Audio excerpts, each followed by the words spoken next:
Ssaabasajja Kabaka yali mutuufu ogamba nti tetulina buyinza. Bangi temwakitegeera.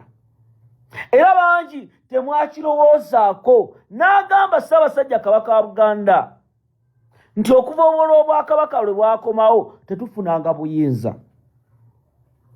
Olunaku lw'eggulo omuvubuka abadde avvoola obwakabaka bwa Buganda gwe bayita pressure yaleeteddwa mu kkooti. Mundeeta gye nabagambyeko. Era ne mbagamba ebigambo bino mwalabye endeeta gye baamuleeseemu omulamuzi. Obuganda bukyali kwakabuuza. Baatuddiza kabaka waali ffenna tukimanyi bulungi nti Obuganda bulina kabaka. Kyekimala okutegeeza nti obwakabaka bwaffe we buli, kubanga waliwo enjawulo okubeera n'obwakabaka ne okubeera ne kabaka. Tukimanyi nti tulina kabaka naye tetulina bwakabaka. Bulimu ababeekweseemu bangi era nga menshoni yaabwe yakulwanyisa kubukuba kigwo. Bakuterawo Ssaabasajja Kabaka bagamba wuuyo tumubawadde waali obbaziba amaaso ne mwerabira nti tulina okunoonya obwakabaka kubanga obwakabaka tebukoma ku muntu buntu. Olwaleero Ssaabasajja ne wabanga avuddewo kitegeeza balina okuzzaawo omuntu omulala kabaka alina okudda mu kifo ekya Ssaabasajja abeera avuddewo. Obuganda buba n'amateeka agaabwo era nga busobola okwekulira ku nsonga zaabwo. Kyekitegeeza obwakabaka nti obwakabaka bwala ttaka, obwakabaka bwala bantu, obwakabaka bulina okuba nga bwekolera amateeka ate era bulina okuba nga busobola okwekulira ku nsonga zaabwo nga tebwebuuziza ku gavumenti eya wakati. Naye olwaleero babutaddemu abantu abagezaako okubunafuya obbukuba ekigwo bubeere nga buvunnamira gavumenti ya wakati. Nga gavumenti ya wakati kyetasazeewo obwakabaka tebusobola kwesalirawo. Kitegeeza nti tulina obwakabaka oba tulina just kabaka. Ensonga zino kyovulaba nti bateekawo abantu nga bano okuvvoola omutanda okulaga abantu nti naye avumwa sitalina kyamaanyi kya nnyo ne bw'omuvuma tewali kyokolebwa. Edda nno nga Ssaabasajja talabwa mu kamwa era nga bamwogererako ekintu ekikyamu baabanga ne kkooti eza Buganda nga Buganda bakwata bukolokolo ne bakutwala mu kkooti ya Kisekwa n'obitebya bwe gukusinga era ng'ofunaanibwa ng'omuntu. Naye olwaleero Museveni yalina okusalawo nti we yavudde Ssaabasajja kale abantu bakubye nnyo enduulu mu mukwate atwalibwe mu kkooti abitebye. Naye ng'ensonga zino zigendereramu ki?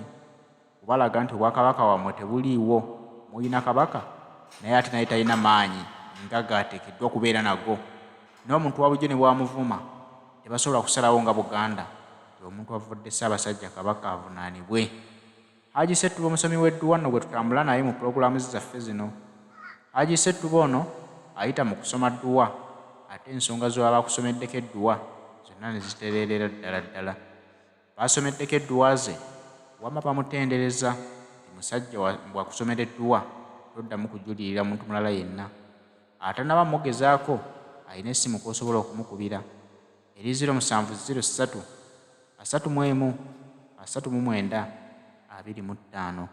Naawe mukubireko ojja kukusomera ku dduwa era ojja kubeera ng'osumululwa byonna ebikyesibye mu bulamu bwo. Omulamuzi engeri gye yeeyisizaamu byonna nga bwe byabadde bitambula. Era ebibuuzo bino wammanga njagala mubiwulirize bulungi kubanga njagala vidiyo eno etambule musharinge vidiyo abatasobola kulwanirira Ssaabasajja Kabaka.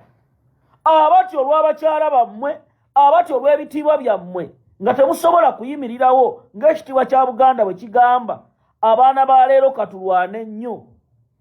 Sharinga vidiyo taginga abantu. Wuliriza. Tubadde mu busibe era ne batukwata enfunda nnyingi nnyo. Tewali musibe yenna, muwulirize vidiyo eno njagala mugisharinge, gwe bajjayo mu kaduukulu ng'ava mu poliisi ne bw'aba Ssemwayi ng'enviiri nsale. Nga ono simanya musana bwe baamuggyeyo ng'enviiri bazisaze bulungi era ng'alinga bw'abadde bulijjo. Ne bamuteeka mu kaduukulu ne boogera bye baayogedde. Wuliriza bulungi ebigambo bino, njansooke mubiwulirize olumala mba information mugenda kutya ensi mutegeere n'abadde amutuma kuba ngenda baabya. Wulira. Where the street is for Mr. Musana.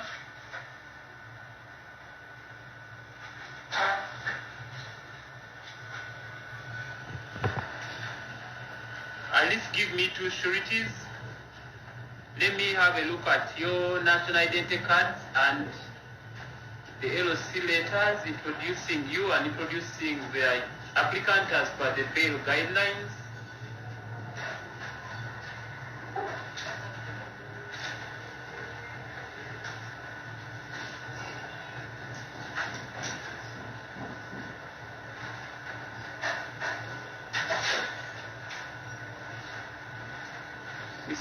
Mr. Mustana, don't you think they are not ready? Yeah, right. Huh?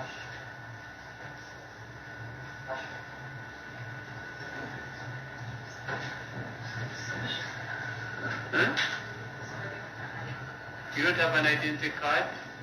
What? So one of them is not ready? Mr. Mustana, you have seen that? Yes, I've seen that. I had...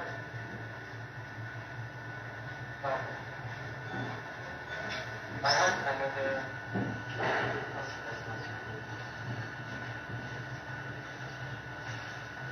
So can we conclude, Mr. Mustana, that you don't have sureties in this court today?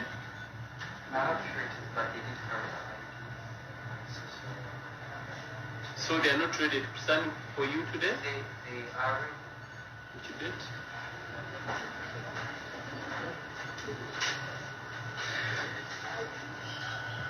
So you don't have sureties? They are not there, Mr. Mustana. Uliriza engeri gye bamukwatamu. Mumbuulire omulamuzi biita. Do you have sureties?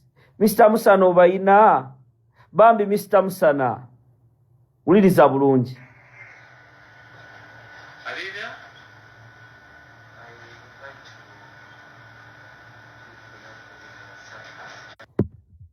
Amunansonyiwa nabagambe ku nsonga ya data antawaanya naye munansonyiwa abakabadde kaweddeko kadata kabadde kaweddeko tenga n'okuyiiya naye ensonga tulina oziggusa. Wuliriza bulungi vidiyo, njagala owuliriza ebigambo bino bye nkugamba. Wuliriza omulamuzi amuga Mr. Musana olina abakweyimirira, njagala waliwo etulaga wengende wakkulu era mbabuulire bakiteesezza batya. Wulira.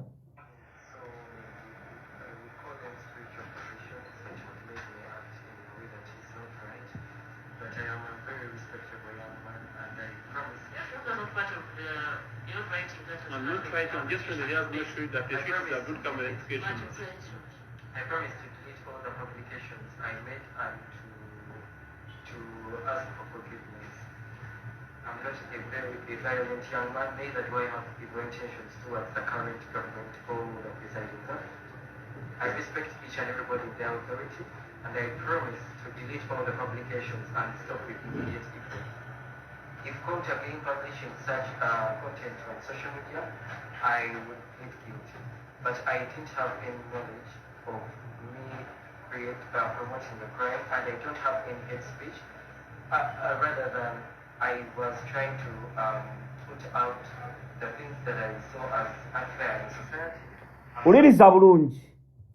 Obutagenda wala omuvubuka ono yagambye mu kooti China omuzimu demons ezimutambaala nezimugwa ku bwongo n'alyoka akola by'alina okukola. Era munnanga omulamuzi olw'okuba baaseetinze ekitereke kyabwe ekintu nabagamba kijjanga akatulututtu ne kifuuka ebbwa oba ne lifuuka ejjute. Omuvubuka ono bwe baamuleese munnange ne bamubriefinga yogera bwoti bw'otuuka mu kooti gamba ngenda bijjayo mbideriitinge era nina emizimu eginkuba ne gindaga nti nze kabaka nga bw'ayogera era emizimu egyo nawandikira n'Obwakabaka ne mbugamba nti nze ndi mulangira era badde tebanziramu naye omuzimu kati twagala tunoonye muzimu ki gwabadde agamba gumutuma gumukuba omuvubuka ono abadde evil.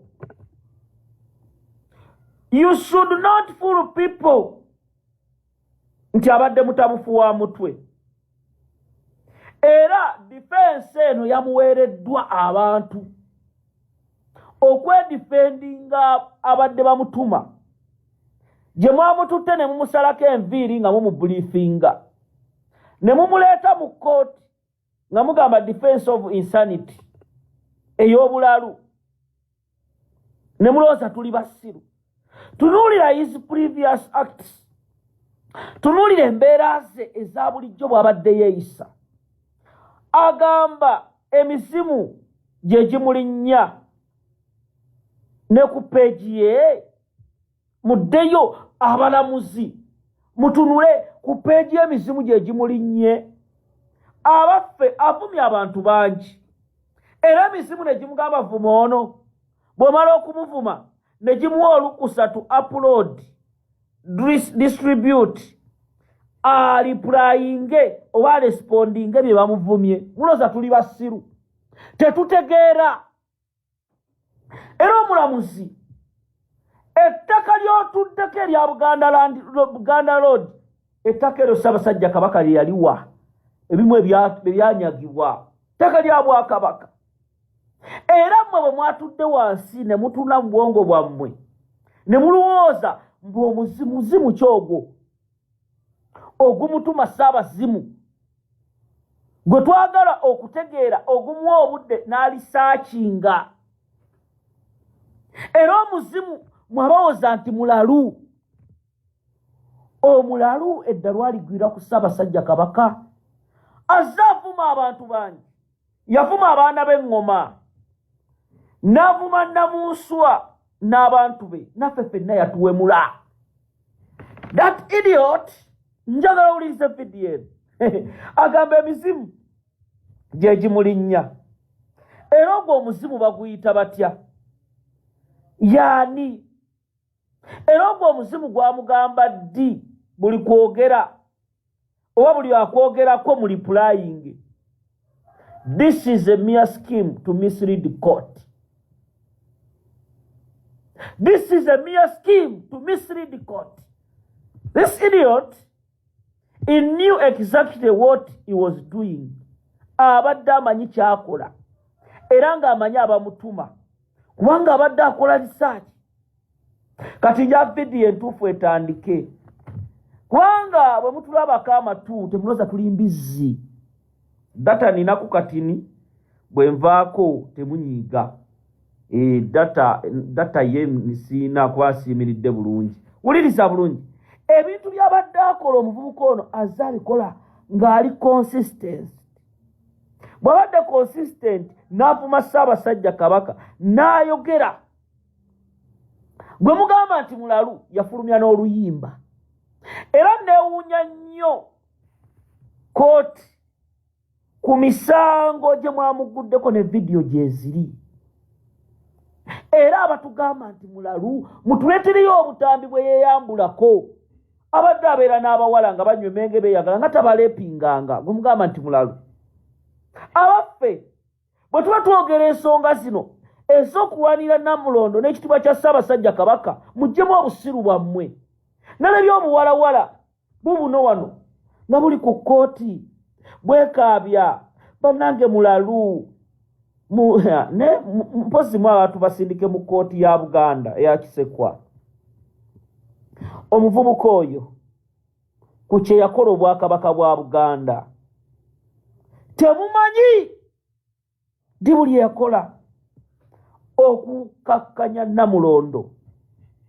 Vidiyo ezo zaatambula era abalabe abadde bamutuma ne bakozesa omukisa ogwo okutyobola Obwakabaka bwaffe.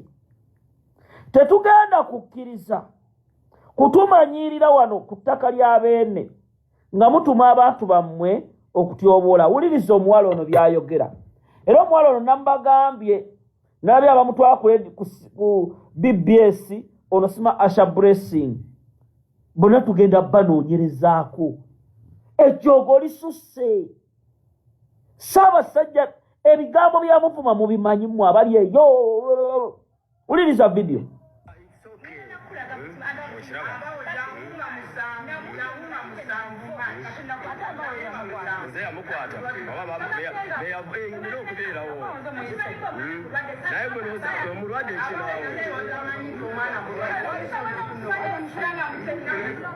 Abavubuka bano bonna be mulaba mu video mu notinge face zaabwe naddala bali ku TikTok abakutte obusimu nabo babadde mabega okuvuma Kabaka. Kati ffe ng'Abaganda abantu b'abeena abaagala Ssaabasajja Kabaka mubatunuulire. Omuntu ayimirira mu kamera no defending omuvubuka oyo n'abagenda okumweyimirira mwenna mu Bwakabaka muli bisiraani. Mutunuulye omuntu anajjayo empapula agamba kate mugawasaamu. Omuntu ajjayo empapula n'ayimirira mu maaso wali ne bw'aba looya aga Katonda mu ggulu oyo mumuboole. Abaana be bazaala bonna temubawasa, temufumbirwa mu maka ago. Wulira.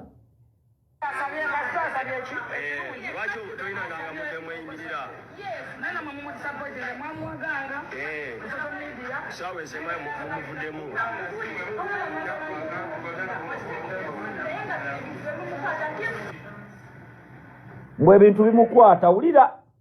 Wulira.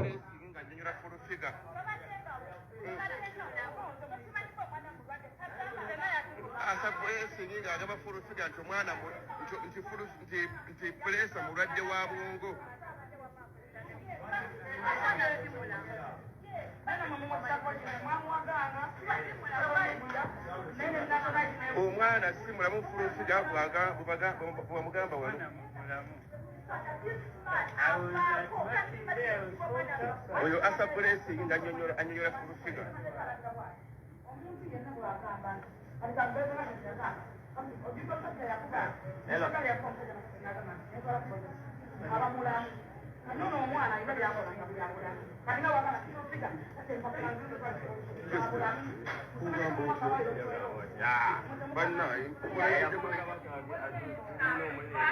Wuliriza bulungi kubanga video egenda beera nkambwe.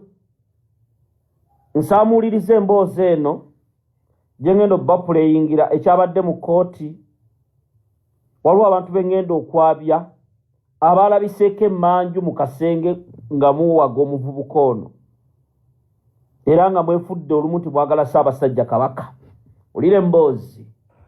Okusinziira ku muwaabi wa gavumenti John Keko wakati wa August 2023 ne February 2024, Ibrahim Musana eyayita Pressure 24/7 yeyambisa emikutu gimugatta abantu okuvuma n'okuvuula abakulembeze ab'enjawulo okuli Ssaabasajja Ronald Mwenda Mutebi owookubiri, President Yoweri Kaguta Museveni, Speaker wa Parliament Anita Among wamu ne Minisita wa Teknologiya Joyce Nabosa Ssebuggwawo. Oluvannyuma lw'Obwakabaka okwekubira enduulu, ono yakwatibwa poliisi era olwaleero alabiseeko mu maaso g'omulamuzi wa kkooti ezookerwako ku Buganda Road. Kkooti Musana emusomedde emisango 8 omuli okusaasaanya obubaka obukumumuliro mu bantu n'okusaasaanya obubaka obutali bwa mazima, ekintu ekimenya etteeka erifuga enkozesa y'ebyuma bikalimagezi kiyite Computer Misuse Act. Mu kwewozaako, Musana asoose n'ategeeza omulamuzi w'eddaala erisooka Ronald Kayizzi nga ye bw'abadde tamanyi nti byakola bimenya amateeka. Ono era ategeezezza omulamuzi nti ye atawaanyizibwa endwadde z'obwongo era nga ne gye buvuddeko yatwalibwako mu ddwaliro e Butabika okufuna obujjanjabi. Wuliriza. Omulalu ategeera atya nti baamutwala e Butabika? Ne bannayuganda mutumanyidde bantu mmwe. Omulalu n'ategeera nti mulalu. Nemmwe nze namala emyaka 3 nga mu courses zenkola mulimu gye bayita psychology. Father Sekibaala John Mary eyansomesa psychology, psychanalysis. Omulalu n'ategeera nti baamutwala e Butabika nga mulalu. Era oli n'ategeera nze ndi mulalu munnange ntera okugwa eddalu. Yoweri Museveni. Amanda Kamere mwanyinaze nkutumiddeko. Yoweri Museveni kana akabadi kabatuddemu. No. Nyamuwuliriza akantu kano. Omulalu n'atulali n'akitegera bannange era bantwalako ebutabika bannange nina emizimu eginkuba mbw ate bannange nali mulalu. Omulalu n'ojja noweekwata vidiyo nga bwe njogera wano bw'omala okwogera n'ojja uploadinga n'ogisharinga n'otula ne mu comments n'ogamba ono annumbye kamuvume nti Amanda Kamere annumbye muvume bwe nti n'okola ne research n'oteekako wali Ssekabaka gundi omulalu ne Baganda n'abeera nga uploadinga n'oluyimba abo abawala sima baasha blessing. Muleme kusiruwazza Buganda nemmwe kye muliko mulowooza amaka gammwe mulowooze n'ensonga eri ku muntu wa bulijjo. Temunnalaba Buganda ekigenda okubeera ku kkooti nga musanvule mugenda otegeera bwe mwalabye ebimererezi ebya gavumenti eno nga biri awo ne mulowooza ki kubanga tebaategeezezza abantu nti kkooti weeri. Lwe mugenda otegeera ku lunaku olwo lwaki Ssaabasajja Kabaka ye Kabaka wa Buganda. Lwe mugenda okutegeera nti Ssaabasajja tasongwamu. Lwe mugenda okutegeera nti ye Namunswa. Nkimanyi mwenna abanyampi the Nyampians muli kuno obuwojjolo muwujja. Naye wallahi ya Mungu tugenda kufa n'omuntu amanyira beene. Wuliriza. Ono yakwatibwa poliisi era olwaleero alabiseeko mu maaso g'omulamuzi wa kkooti esookerwako ku Buganda Road. Kkooti Musana emusomedde emisango 8 omuli okusaasaanya obubaka obukuma omuliro mu bantu n'okusaasaanya obubaka obutali bwa mazima, ekintu ekimenya etteeka erifuga enkozesa y'ebyuma bikalimagezi kiyite Computer Misuse Act. Mu kwewozaako Musana asoose n'ategeeza omulamuzi w'eddaala erisooka Ronald Kayizzi nga ye bw'abadde tamanyi nti byakola bimenya amateeka. Ono era ategeezezza omulamuzi nti ye atawaanyizibwa endwadde z'obwongo era nga ne gye buvuddeko yatwalibwako mu ddwaliro e Butabika okufuna obujjanjabi.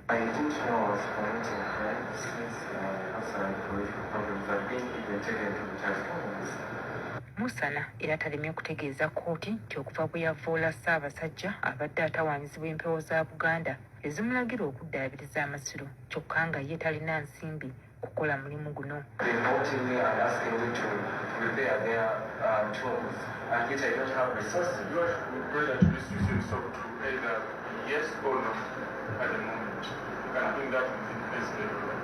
Ono era alumiriza nti amaze emyaka 2 ng'awandiikira Obwakabaka bwa Buganda okubutegeeza nga bw'ali owooluli olulangira naye nga tafuna kuddibwamu kwonna.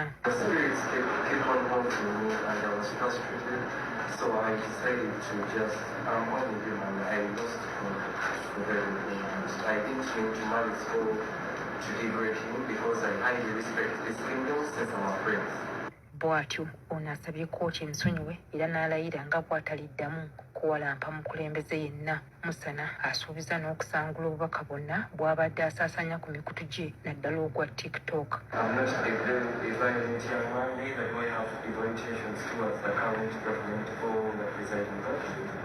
I respect each and everybody in their authority, and I promise to delete all the complications and stop with immediate effect. Ono afundikidde emisango gyonna egimusomeddwa agyegaanye era n'asaba kkooti emuyimbule ku kakalu kaayo. Kyokka okusaba kwe omulamuzi Kayizzi akugobye ng'agamba nti baleese okumweyimirira tebabadde na biwandiiko biboogerako era bw'atyo n'amusindika ku alimanda eruzira okutuusa nga 7 omwezi ogujja. Owuliriza bulungi. Omuvubuka ono muwulidde bulungi ebibadde mu kkooti era ebyabaddeyo. Kati njagala mbabuulire. Bano abakulu script yonna mpandiike. Era omuvubuka ono baali bamufulumizza eggwanga yakomyewo bukomi. Era n'enviiri zino okusalibwamu yali azisaze ng'afuluma. Nga bagamba abantu bayinza okutegeera. Nabagambye pressure yali yafuluma eggwanga. Era delaying tactic ebaddewo nga bamugamba komawo. Nabagamba ku mboozi eya pressure okumutwala e UK. Amanda Kamere, wuliriza bulungi. Nembanyumiza how it has been. kubanga bano bamubriefinga ne bamugaa kati salako enviiri n'azisalako tewali police station mugende mubakyalire ku poliisi mugwa tebabasalako enviiri bazisalira mu prison ono abadde tannagendako mu prison tebabalimba era bino byonna bamaze okumubriefinga ne bamugamba yogera bwoti era ne bamugaa togeza n'ogaana nti oli kabaka yakyogereddewa wabula yagambye tagenda kuddamu kuvuma bakulembeze wabula mbu empewo zimulagira agenda asima atereze amasiro agatereze ngaani mwe mutulaba mu Buganda abalangira bafaanana ng'ekyo ekiwojjolo mwe mutunuulira obwakabaka bwa Buganda omanyi muzze abanyamulenge ne mukakkanya ekitiibwa kyaffe naye mbagamba ebigambo bino temugenda kusobola kino ensi batunuulidde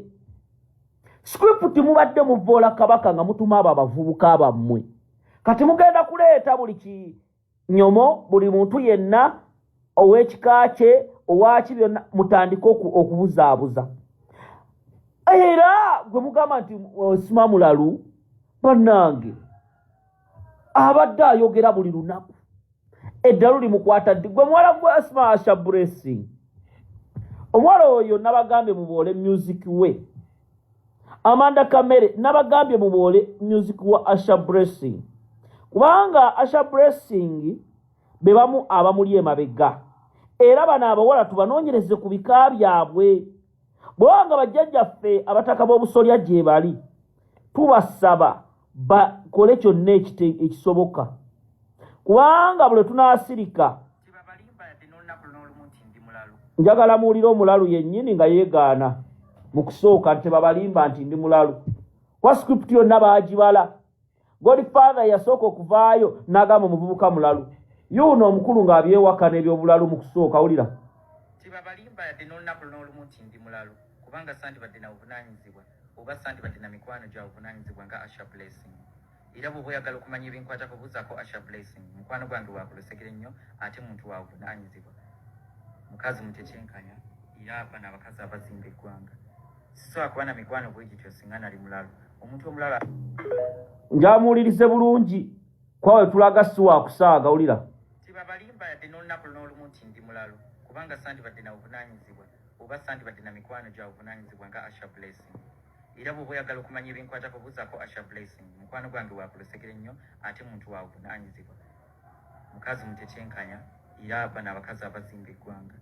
sisobola kuba na mikwano bwe gityo singa nali mulalu omuntu omulala muwulidde bulungi teyakyegaana omanyi mission eno ebadde nnene omuvubuka ono nabanyumiza abamubadde emabega era mu kumuvunaana be nabagamba ba Joyce Ssebuggwa abadde bamuwa information nabo baataddemu nti yabavvoola bintu byange mubiraba njaba muwulirize baataddemu bavodde mulimu Museveni mulimu Joyce Nabbosa Ssebuggwawo mukawulirize kanako emisango ulira okusinziira ku muwaabi wa gavumenti John Keko wakati wa August 2023 ne February 2024 Ibrahim Musana eyayita Pressure 24/7 yeyambisa emikutu gye mugatta abantu okuvuma n'okuvuula abakulembeze ab'enjawulo okuli Ssaabasajja Ronald Mwenda Mutebi owookubiri President Yoweri Kaguta Museveni Speaker wa Parliament Anita Among wamu ne Minisita wa Teknologiya Joyce Nabbosa Ssebuggwawo katuwuliriza baagikoze bwe bati emisango gyabwe beyavuma main target ebigambo yavumako owekitiibwa Bobi Wine mu kusooka bwe yajja n'avuma president waffe n'amuvuma bubi n'amuvuma kubanga mu Uganda okuvuma Bobi Wine gwe si musango mu gavumenti ya Yoweri Museveni okuvuma president Kyagulanyi ogwo gwe si musango kubanga bangi bamuvumye tebabakwatangako ba Ismail Chuli bavuma abaani ne bavuma ne famire ye abo bo si musango era ne Ssaabasajja Kabaka tetuba kuvaayo ffe bamubira nsanafu ne tuvumirira enkola eno tewali abadde agenda kukifaako era mbagamba nti okuma mission eno nnene njagala mumpulirize bulungi nzize mbalabula ne mbagamba mwegendereze ne mbagamba abantu ba Ssaabasajja Kabaka abamu mubongoota abakulembeze mubongoota ey'ensonga oyo mwana kyalibadde kyakulabirako abantu abalaba ababolonga Kabaka Buganda Caucus mwalibadde mwaba looya tulina balooya bameka ensonga nno bwezityo wezitambula omulenzi akakasa nti empewo za Buganda zimulinnya era ne zimutuma okuddaabiriza amasiro bwe zimulinnya ab'okutuukirako abamanyi kubanga Charles Peter Mayiga ye Katikkiro wa Buganda tamuwanikirako ku kibaluwa kyonna kiraga nfuna embeera bweti ne bweti nga bansaba okuddaabiriza amasiro ate era nga Charles Peter Mayiga Katikkiro yali mu nsonga z'amasiro olwaleero yagezaako okulaba nti gaddizibwawo ajja ku intaneti